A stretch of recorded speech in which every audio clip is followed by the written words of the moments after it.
দর্শক, আল্লাহ রাব্বুল আলামিন পরীক্ষার জন্য আমাদেরকে এই ময়দানে ছেড়ে দিয়েছেন। প্রশ্ন কি হবে আল্লাহ সব বলে দিয়েছেন। প্রশ্ন কি হবে? তোমার যৌবন, এ ব্যাপারে প্রশ্ন করা হবে। কোন পথে ইনকাম করেছো প্রশ্ন করা হবে। কোন পথে খরচ করেছো প্রশ্ন করা হবে। দ্বীনের ইলম যতটুকুন হাসিল করেছিলে তার কতটুকুন নিজে পালন করেছো, আর দ্বীনের দাওয়াত কতটুকুন মানুষের কাছে পৌঁছায়ছো, প্রত্যেকটি ব্যাপারে কিয়ামতে আল্লাহর কাছে জবাব দিতে হবে। এই জন্য কবি বলছেন, আমল সে জিন্দেগি बनती है ये जन्नत भी व जहन्नम भी ये खाकी अपनी फितरत है ना नारी ना नूरी। মানুষের জীবন আমল দিয়ে গঠন হয়, আমল দিয়ে জীবন গড়ে, নইলে এই মাটির তৈরি দেহ জান্নাত আর জাহান্নামের কিছু দিয়ে তৈরি হয় নাই। আপনি ইচ্ছে করলে দেহটারে জাহান্নামের জন্য উপযোগী করতে পারেন, ইচ্ছে করলে এই দেহটাকে জান্নাতের জন্য উপযোগী করতে পারেন। এটি আপনার ইখতিয়ারে আল্লাহ দিয়েছেন, আপনাকে বাধ্য করা হয় নাই যে সেজদা না দিলে ফেরেশতা এসে ঘাড়ের উপরে পিটাবে, সুদ ঘুষ জেনা করলে পরে ঠ্যাং পিটায় ভেঙে দেওয়া হবে না। আপনি বাধ্য নন। আপনি সম্মানিত জীব আল্লাহ, সম্মানিত প্রাণী আল্লাহ পাকের, সেই জন্য মানুষকে বাধ্য করা হয় নাই। অটোনোমাস বডি, অটোনমি দেওয়া হয়েছে, আপনাকে স্বাধিকার দেওয়া হয়েছে। চন্দ্র সূর্যের ব্যাপারে স্বাধিকার দেওয়া হয় নাই। রাত এখন 7:35, সূর্যের বাপেরও ক্ষমতা নাই বাংলাদেশে এখন উকি মারে, ঠিক কিনা? সে এখন আমেরিকায় রোদ দিচ্ছে, তাপ দিচ্ছে আমেরিকায়। ওকে নির্ধারণ করা হয়েছে যেভাবে, সেইভাবেই করতে হবে। পানি বলেন, পাহাড় বলেন, পাখি বলেন, চন্দ্র বলেন, গ্রহ বলেন, নক্ষত্র বলেন, সব জিনিস বাই হুক অ্যান্ড ক্রুক আল্লাহর হুকুম মানতে বাধ্য। ব্যবস্থা ছেড়ে দিয়ে তোমরা কি অন্য কোনো মতবাদ তালাশ করো? ওয়ালাহু আসলামা মান ফিস সামাওয়াতি ওয়াল আরদ। অথচ আকাশে যা আছে, জমিনে যা আছে, সব আনুগত্যের মস্তক আমার সামনে অবনত করে দিয়েছে। সুবহানাল্লাহ। মানুষকে আল্লাহ পাক ইখতিয়ার দিয়েছেন, ইচ্ছে করলে মাহফিলেও আসতে পারেন, ইচ্ছে করলে সিনেমাও ঢুকতে পারবেন, অসুবিধা নেই। অসুবিধার জন্য কিয়ামত, ওখানে হিসাব হবে। এখানে আপনি সূর্য চন্দ্র ফেরেশতা, ফেরেশতারও কোনো মাজাল নাই, কোনো ইখতিয়ার নাই আল্লাহর হুকুমের বাইরে কিছু করে। আল্লাহ যা করতে বলেছেন তাই করতে হবে, এর বাইরে এক চুলও নড়তে পারবে না। কিন্তু মানুষেরা করতে পারবে। মানুষ ইচ্ছে করলে নামাজ রোজা ছাড়তে পারে, ইচ্ছে করলে আল্লাহরে অমান্য করতে পারে। এটা তার বিচারের জায়গা না, এটা হলো পরীক্ষার জায়গা। এটা কিসের জায়গা? পরীক্ষার জায়গা। এখানে আপনি কামাই করলে ওখানে কিছু পাবেন, এখানে কামাই না করলে কিছু পাবেন না। আরো সোজা করে বলি, কোন কৃষক, যে কৃষক আষাঢ় মাসে শ্রাবণ মাসে জমিন চাষ করে না, পৌষ মাসে তার গোলায় ধান আসবে? কথা বোঝেন নাকি বোঝেন না? পৌষ মাসে গোলায় ধান আসবে? কোনো পাগলও বলবে না যে তুমি তো চাষই করো নাই, তুমি জমিনে, তোমার জমিনের ফসল তোমার ঘরে আসবে কেন? কাজী এই দুনিয়ায় পরীক্ষা দিলে এখানে রেজাল্ট হয়, এখানে গাছ লাগাইলে এখানে ফল দেয়। কিন্তু মানুষের জন্য আল্লাহ পাক যে আমল তৈরি করেছেন, পরীক্ষা নেবেন, সেই পরীক্ষার রেজাল্ট এখানে হবে না। পরীক্ষার রেজাল্ট আউট হবে কোথায়? আখিরাতে। বলেন সবাই, কোথায় হবে? পরীক্ষার রেজাল্ট আউট হবে কোথায়? আখিরাতে। এইখানে আপনি যা কামাই করবেন এখানে রিটার্ন দেওয়া হবে না। এখানে যা কামাই করবেন সমস্ত কামাই 700 গুণ বর্ধিত আকারে কিয়ামতে আল্লাহ আপনার হাতে ধরাই দিবেন। আল্লাহর ওয়াদা কখনো মিথ্যা হয়? মিথ্যা হয় রাজনৈতিক দলের নেতারা, এই জাতীয় লোকেরা যারা মঞ্চে আসে আর বলে যে এবার আমাদের ভোট দেন, আমরা ক্ষমতায় যাইতে পারলে আপনারা না খাইয়া কেউ মরবেন না। কিন্তু কি খাইয়া মরবে তাও কয় না। সেদিন শুনলাম এই যে নির্বাচন এখন একটা চলতেছে, স্লোগান, বাপ দাঁড়াইছে, ছেলে তো বলে রহিম ভাই আমার ভাই, তোমার ভাই, বাপের নাম রহিম। তারপরে শুনলাম বলতেছে বেগুন ভাইয়ের চরিত্র, আজকাল নাম রাখে তো আদর করে, বেগুন পটল, বেগুন ভাইয়ের চরিত্র ফুলের মতো পবিত্র। আমি আর একজনের পাশের থেকে কইল যে নামাজ পড়ে না, একক তো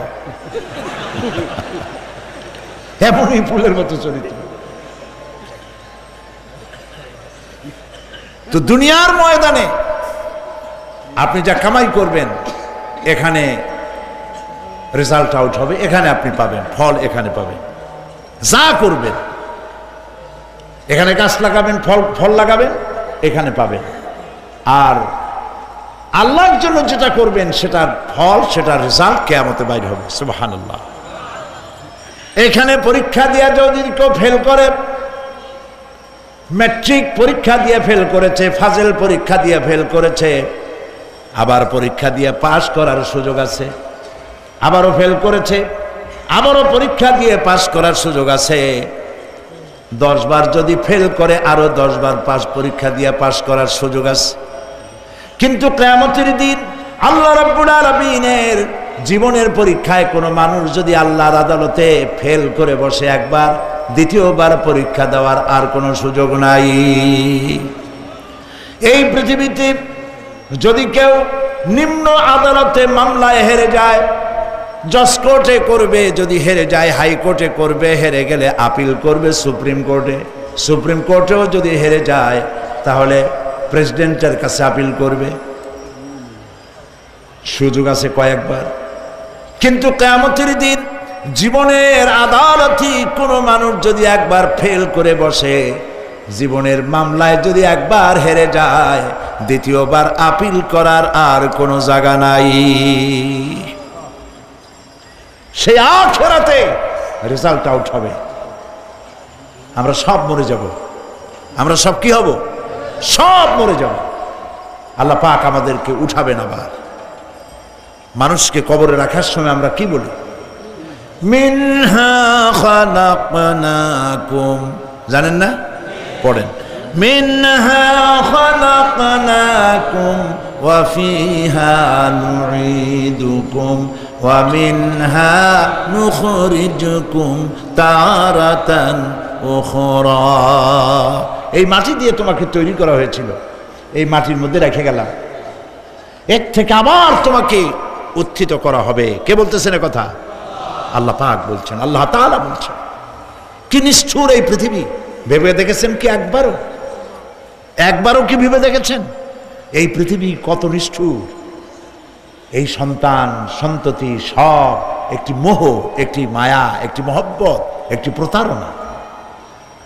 যে বইয়ের জন্য হারাম ইনকাম করেছেন, যে সন্তানদের জন্য হারাম ইনকাম করেছেন, জান দিলেন, রক্ত দিলেন, জীবন দিলেন, সারা রাত কষ্ট করেছেন, দৌড়দৌড়ি করেছেন, যখন মরে গেলেন, যে বাচ্চাটা আপনি কোলে না নিলে কলিজা ঠান্ডা হয় না, সেই বাচ্চা বলবে, মাকে বলবে, মা বাপের লাশ যে রুমে আছে আমার সেখানে নিও না, আমার ভয় করে। ঠিক কিনা? স্ত্রীও আরো 2-1 লোক না হলে লাশের ঘরে থাকতে পারবে না, তারও ভয় করবে। থাকলে বড় জোর মা থাকতে পারে, বাপ থাকতে পারে। যাকে বিবাহ করার পর অনেক সন্তান আছে, মা বাপকে চোখে দেখতে পারে না, বড় কথা মতো মায়ের সাথে কথা বলা বন্ধ করে দেয়। হয়তো কুমিল্লা এরকম নাও থাকতে পারে। বউ তো নালিশ করছে, মার সাথে কথা কয় না, আবার বলে এই বুড়িটা মরে না কেন? নাউযুবিল্লাহ, নাউযুবিল্লাহ। বুড়িটারে মরার কথা বলতেছো তুমি। তোমার ছোট্টবেলায় যখন তোমার টাইফয়েড হয়েছিল, অসুখ করেছিল, গরিব বাবা, বাড়িতে ল্যাপ নাই, খাতা নাই, তোষক নাই, সেই জায়গায় মা তার কাপড় বিছায় দিয়া বুকের উপরে নিজের শরীরের উষ্ণতা দিয়া বাঁচায় রাখার চেষ্টা করেছে, নিজে না খেয়ে খাওয়াইছে, অসুখ সারে না। মা ওই মুমূর্ষ বাচ্চার সেরানে তার মাথার কাছে বসে তাহাজ্জুদের নামাজ পড়ে কোরআন শরীফ তেলাওয়াত করে, চোখ দিয়া পানি পড়ে, আর বলতে থাকে, রব্বুল আলামিন আমার জীবনটারে দিয়া আমার কলিজার টুকরা সন্তানটারে বাঁচাইয়া দাও। যেই মা নিজের জীবন দিয়া সন্তান বাঁচাইতে চাইলো, সেই সন্তান আজকে বউ পাইয়া মাকে ভুলে যায়, মায়ের সাথে খারাপ ব্যবহার করে। আল্লাহ রাব্বুল আলামিন বলেছেন, মা বাবার সঙ্গে খারাপ ব্যবহার করো না, ভালোবাসায় কথা বলো। ওয়াকুল লাহুমা কাওলান কারীমা, সম্মান সূচক কথা বলো। মা বাবার জন্য দোয়া করো আমার কাছে। কে বলতেছেন? আল্লাহ তাআলা বলছেন দোয়া করো আমার কাছে এই ভাষায়, রব্বিরহামহুমা কামা রাব্বায়ানি সাগীরা। পড়েন সবাই, রব্বিরহামহুমা কামা রাব্বায়ানি সাগীরা। আয় আমার রব, আমার মা বাপ যেমনি ছোটবেলায় আমাকে অত্যন্ত যত্ন করে লালন পালন করেছে, আল্লাহ তাআলা তুমি দয়া করে আমার মা বাপকে তোমার রহমতের করে লালন পালন করো। সুবহানাল্লাহ। প্রত্যেক নামাজের পর সকলে এই দোয়া পড়বেন, মনে থাকবে? মনে থাকবে? প্রিয় ভাই সব, সেই কিয়ামতের মাঠে আমাদেরকে উঠতে হবে, আল্লাহর দরবারে উঠতে হবে। সেই সময় আমাদেরকে কেউ উপকার করবে না। ইয়াউমা লা ইয়ানফাউ মালুন ওয়ালা বানুন। সম্পদ আর সন্তান সন্ততি কোনো কাজে লাগবে না। মা তার সন্তানকে চিনবে না, সন্তান তার মাকে চিনবে না, বাপ তার সন্তানকে চিনবে না, কেউ কাউকে পরিচয় দিবে না। কি মারাত্মক অবস্থা! মানুষ চরম অসহায় হয়ে যাবে। চতুর্দিকে ফেরেশতার আনাগোনা, সূর্য মাত্র 1 হাত উপরে, প্রচন্ড তাপ নিয়ে সূর্য অবস্থান নেবে, মাথার চান্দি ফেটে গিয়ে গুনাহগারের মাথার মগজ গলে গলে পড়তে থাকবে। পিপাসার যন্ত্রণা জিহ্বাটা ঝুলে কুকুরের মতো করে নাভিস্থল পর্যন্ত ঝুলে পড়বে। কেউ উপকার করবে না, কেউ জিগাবেও না। অনেক লোক আছে পীরের কাছে মুরিদ হয় আর মনে করে পীর সাহেব তারে কিয়ামতে সুপারিশ করবে। অসম্ভব। আয়াতুল কুরসির মধ্যে আমরা পড়ি, মান যাল্লাযী ইয়াশফাউ ইনদাহু ইল্লা বিইজনিহি। কে আছে এমন, কার হিম্মত আছে আল্লাহ পাকের বিনা অনুমতিতে কথা বলে? সুবহানাল্লাহ বলে। কোথার পীর, কোথার খাজা বাবা হারায় যাবে। ইব্রাহিম আলাইহিস সালামের মতো পয়গম্বর কি মনে করে? আল্লাহর খলিল। ইব্রাহিম আলাইহিস সালাম আল্লাহর কি? আল্লাহর খলিল। আল্লাহর খলিল কিয়ামতের দিন বলবেন, আল্লাহ পাক, আয় আল্লাহ তাআলা, আমার বাপের কাছে আমার একটা ওয়াদা ছিল, আমি সুপারিশ করব তার জন্য, তুমি দয়া করে আমার বাপকে জাহান্নাম থেকে ক্ষমা করো, আমি তার জন্য সুপারিশ করতেছি। আল্লাহ তাআলা বলবেন, ইব্রাহিম তোমার সুপারিশ মঞ্জুর হলো না। কথা বুঝতেছেন না? বুঝতেছেন না? ইব্রাহিম আলাইহিস সালাম যদি বাপের জন্য সুপারিশ করতে না পারে, ইব্রাহিম আলাইহিস সালাম তিনি যদি তার বাপের জন্য সুপারিশ করিয়া যদি ব্যর্থ হন, আপনার পিসাব কোন কামে লাগবে চিন্তা করেন। নবী করিম সাল্লাল্লাহু আলাইহি ওয়াসাল্লামকে প্রশ্ন করা হয়েছে, হে রাসূল আপনার আব্বা আম্মার অবস্থা কি হবে? কথা কি শোনেন নাকি? আপনার আব্বা আম্মার অবস্থা কি হবে? নবী করিম সাল্লাল্লাহু আলাইহি ওয়াসাল্লাম বলেছেন, আমি আমার আব্বা আম্মার কোন উপকারে আসব না। ইন্না লিল্লাহি ওয়া ইন্না ইলাইহি রাজিউন। তাহলে কোন সাহসে মনে করতেছেন কোন পীর কোন একটা বিদেশ থেকে দেশের থেকে একটা নাজিল হলো আর ওইটার পিছনে পিছনে দৌড়াবেন, সে আপনারা নাজাত দেবে, তার পায়ে চুমা খাবেন? এই পায়ে হাত দিয়ে কদমবুজি করা বাদ দেন। টাকা ইনকাম করার জন্য মানুষকে ভুল পথে পরিচালিত করছে অনেক পীর। আছে না এমন? খালি মানুষে টাকা দেয়, জামায় অনেক পকেট, খালি টাকা নেওয়ার সমানে ঢুকাইতে থাকে চতুর্দিক দিয়ে। বাইরে বোঝার উপায় নাই, কিন্তু অনেক পীর আছে এমন, ঢাকা শহরে বড় বড় মার্কেটের মালিক, আমি জানি বড় বড় মার্কেটের মালিক, বিরাট ব্যবসায়ী, জামা পরিষ্কার করে না 2 মাসেও। মানুষে দেখাবার জন্য গামছাটা নাকের কাছে ধরে ফত ফত করে আওয়াজ করে, মনে হয় যেন কাঁদতেছে। আর্টিফিশিয়াল তাসান্নু। হাবিজাবি জিকির শিখায়, লা ইলাহা কতক্ষণ, ইল্লাল্লাহ কতক্ষণ, আল্লাহ আল্লাহ কতক্ষণ। কোথায় পাইছো ইল্লাল্লাহ? ইল্লাল্লাহ কিসের জিকির? ইল্লাল্লাহ মানে কি? আল্লাহ ছাড়া, আল্লাহ ছাড়া, আল্লাহ ছাড়া। আল্লাহ ছাড়া কি? কাজী রাসূলুল্লাহ যা করেন এগুলি বেদাত। এই সব পীরের পাশে যাবেন না, মনে থাকবে।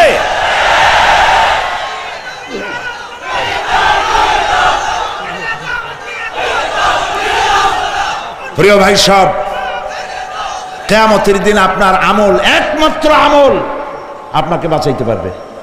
এই কোরআন শরীফে আল্লাহ পাক বলেছেন, ইয়া আইয়ুহাল্লাযীনা আমানু আবতাগু ইলাইহিল ওয়াসিলা, হে বিশ্বাসীরা ওসিলা ধরো। ধুরন্ধর এক শ্রেণীর লোকেরা এর অর্থ করেছে পীর ধরো। দুনিয়ার কোন তাফসীর, যত মুফাসসির পৃথিবীতে জন্মগ্রহণ করেছেন, কোন মুফাসসির এটা বলেন নাই আবতাগু ইলাইহিল ওসিলার মানে হলো পীর ধরো। বরং সমস্ত তাফসীর মুহাক্কিকিন বলেছেন আবতাগু ইলাইহিল ওসিলা আয় আমলে সালেহ, নেক আমলের ওসিলা ধরো। সুবহানাল্লাহ, নেক আমলের ওসিলা ধরো। প্রিয় ভাই সব, ধান্দাবাজি ছাড়তে হবে। কিয়ামতের দিন মানুষ একেবারে অসহায় হয়ে যাবে, কেউ সাহায্য করবে না। সেই দিন প্রশ্নপত্র সামনে আসবে, আমলনামাগুলি বেঈমানের পিছন দিক থেকে বাম হাতে আসবে, আর ইমানদারের সামনে থেকে ডান হাতে আসবে।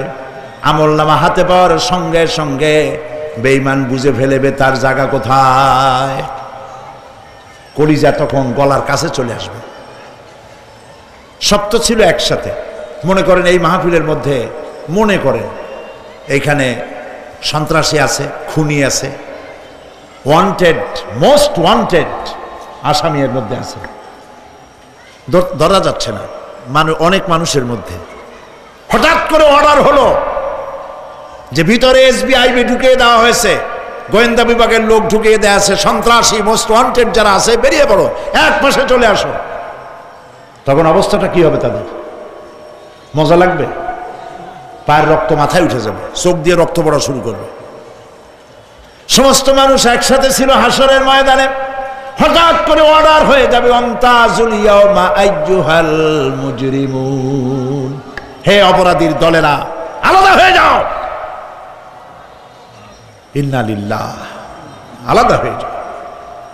সমস্ত মানুষ সেখানে খালি পায়ে উঠবে, কারো পায়ে জুতা নাই, স্যান্ডেল নেই, পরনে কোনো কাপড় নাই, গায়ে কোনো কাপড় নাই, মাথায় কোনো আবরণ নাই।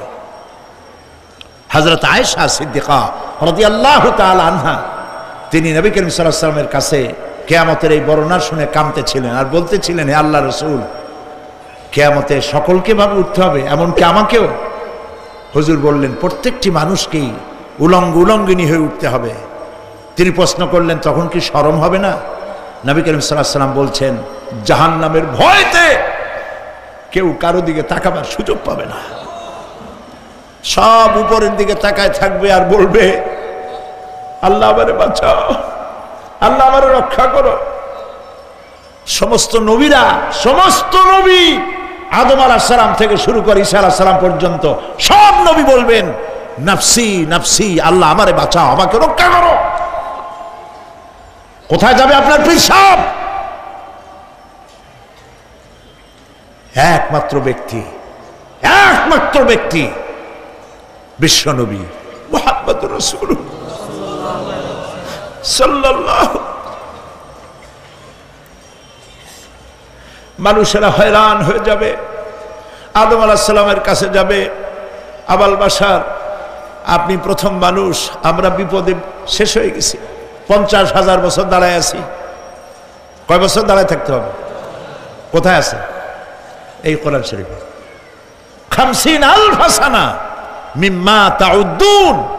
এই পৃথিবীতে গণনা করলে 12 মাসে 1 বছর, 12 বছরে 1 যুগ, এরকম করে করে 50,000 বছর পৃথিবীতে গুনলে যত বড় লম্বা হয়, বিচারের দিনটা এত বড় লম্বা হবে। সবাই বলবে, আদম আলাইহিস সালাম আমাদের জন্য একটু আল্লাহকে সুপারিশ করুন যেন তিনি আমাদের বিচারটা তাড়াতাড়ি করে দেন। তিনি বলবেন, আমার পক্ষে সম্ভব নয়, আল্লাহ সামনে দাঁড়িয়ে কথা বলার আমার কোনো সাহস নাই, আমি পারবো না। নূহ আলাইহিস সালামের কাছে যাও। নূহ আলাইহিস সালাম বলবেন, আমি পারবো না। মুসা আলাইহিস সালামের কাছে যাও। তিনি বলবেন, আমি পারবো না। ইব্রাহিম আলাইহিস সালামের কাছে যাও। একজন আরেকজনের কাছে পাঠাবে। সর্বশেষ ঈসা আলাইহিস সালামের কাছে লোকেরা আসবে, হাসরবাসী। ঈসা আলাইহিস সালাম বলবেন আমি তো পারবই না, কারণ পৃথিবীর শত শত কোটি নাসারারা আমাকে আল্লাহর ছেলে বলেছে, অথচ আমি তাদের তা বলতে বলি নাই। আমি নিজের ব্যাপারেই আজকে শঙ্কিত, আমারে তারা আল্লাহর ছেলে বলছে। আল্লাহ আজকে আমার সাথে কি ব্যবহার করবেন আমি তো জানি না, আমি নিজেই বিপদে আছি। তবে আমি তোমাদের ব্যাপারে একটা পরামর্শ দিতে পারবো। একজন ব্যক্তি আছে যার কাছে গেলে তিনি কথা বলতে পারবেন, তিনি বিশ্বনবী রাহমাতুল লিল আলামিন জনাব মুহাম্মদ রাসূলুল্লাহ সাল্লাল্লাহু আলাইহি ওয়াসাল্লাম। তার কাছে চলে যাও, হাসরবাসীরা তার কাছে চলে যাবে। নবীজি সকলের কথা শুনে সেজদায় পড়ে কাঁদতে থাকবেন। তিনি বলবেন হাসরবাসীদের কাজ সুস্থ করবেন, এই কাজ আমার কাজ, আমি বলবো আল্লাহ পাককে। তিনি সেজদায় পড়ে কাঁদবেন। রব্বুল আলামিন প্রশ্ন করবেন, হে আমার রাসূল, আপনার তো আজকে কান্দার দিন না, আপনি কাঁদেন কেন? আমি আপনাকে মাকামে মাহমুদ দিয়েছি, কাউসারের মালিক বানাই দিয়েছি। আপনি জান্নাতে প্রবেশ করার আগে কেউ বেহেশতে যাইতে পারবে না, এই সম্মান দিয়েছি, কাঁদেন কেন? নবীজি বলেন, রব্বুল আলামিন যা তুমি আমার জন্য বরাদ্দ রেখেছো সব আমি পেয়েছি বা পাবো, আমি কান্দি আমার উম্মতের কি হবে? আল্লাহ রাব্বুল আলামিন তাকে পারমিশন দিবেন, আপনার নেককার জান্নাতি উম্মতগুলি আপনি বেছে নিন। নবী করিম সাল্লাল্লাহু আলাইহি ওয়াসাল্লাম পারমিশন পাবেন। আল্লাহর পারমিশন ব্যতি রেখে আল্লাহর দরবারে কথা উচ্চারণ করার ক্ষমতা কারো হবে না। সুবহানাল্লাহ। এই কথা ভাববার কোনো কারণ নাই। অমুক পীর সাহেবের অনেক মুরিদ আছে, সব মুরিদ টুরিদ নিয়ে নারায়ে তাকবীর জিন্দাবাদ, পীর সাহেব জিন্দাবাদ, এই সমস্ত বাদ বোধ কামে লাগবে না। ওয়া কুল্লুহুম ইয়াতিহি ইয়াউমাল কিয়ামাতি ফারদা। কিয়ামতের দিন প্রত্যেককে একজন একজন করে আসতে হবে আল্লাহর দরবারে। আল্লাহ বলেছেন একজন একজন একজন, মিছিল করার উপায় নেই। আল্লাহ রাব্বুল আলামিনের দরবারে হাজির হয়ে যাবে সেই কঠিন হাসরের ময়দানে বাঁচার জন্য। নবীজি দোয়া শিখায় দিয়েছেন, দোয়া করো, আল্লাহুম্মা হাসিবনি হিসাবান ইয়াসীরা। পড়েন আমার সাথে, আল্লাহুম্মা হাসিবনি হিসাবান ইয়াসীরা, আল্লাহুম্মা হাসিবনি হিসাবান ইয়াসীরা। আয় আল্লাহ তুমি আমার সহজ হিসাব নাও। নবী করিম সাল্লাল্লাহু আলাইহি ওয়াসাল্লাম নিজেই দোয়া করেছেন। চিন্তা করেন, আল্লাহ পাক নিজে, আল্লাহ তাআলা তিনি নিজে প্রশ্ন করবেন এবং পাপগুলি দেখাই দেবেন, এই সব পাপ করছো। মানুষ আল্লাহর বান্দা ভয় চোটে কলজা গলা দিয়ে বেরিয়ে যেতে থাকবে, বেরিয়ে যেতে চাইবে, তার বাষ্পরুদ্ধ হয়ে আসবে, বলতে থাকবে, আল্লাহ আমি করে ফেলেছি, আমি মাপ চাই, তোমার কাছে ক্ষমা ভিক্ষা চাই। আল্লাহ রাব্বুল আলামিন বান্দার কাকুতি বিরতির দিকে লক্ষ্য করে বলবেন, বান্দারে আমি তোকে ক্ষমা করে দিলাম। এটাই হলো হিসাব ইয়াসির, সহজ হিসাব। এই সহজ হিসাব কার কিসমতে আছে কার কিসমতে নাই তা আমরা কেউ জানি না। এই দুনিয়াটাকে আল্লাহ পাক বানাইছিলেন পরীক্ষা নেওয়ার জন্য। কি জন্যে? পরীক্ষা নেওয়ার জন্য। পরীক্ষায় যার যে বয়স এখন আছে, এখানে আমার যা বয়স, আপনার যা বয়স, এই বয়সে যা যা করছি এখন হিসাব করেন। ছোটবেলায় কই মাছের কাঁটা গলার মধ্যে ঢুকছিল, তখন ক্লাস 2তে পড়ি।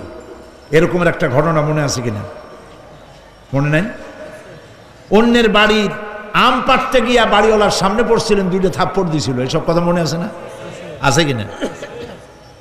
এই ছোট্ট ছোট্ট কথাগুলি, কোন পুকুর পাড়ে আসার খাইছিলাম, কেটা মারছিল, সেই ছোট্টবেলা থেকে এই পর্যন্ত এই ছোট্ট কথাগুলি যদি মনে থাকে, তাহলে বড় বড় পাপ কি কি করছেন তা মনে নাই?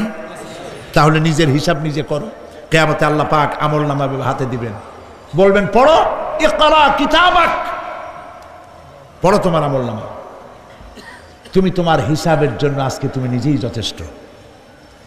পড়ে দেখো কি করছো। ইন্না লিল্লাহি ওয়া ইন্না ইলাইহি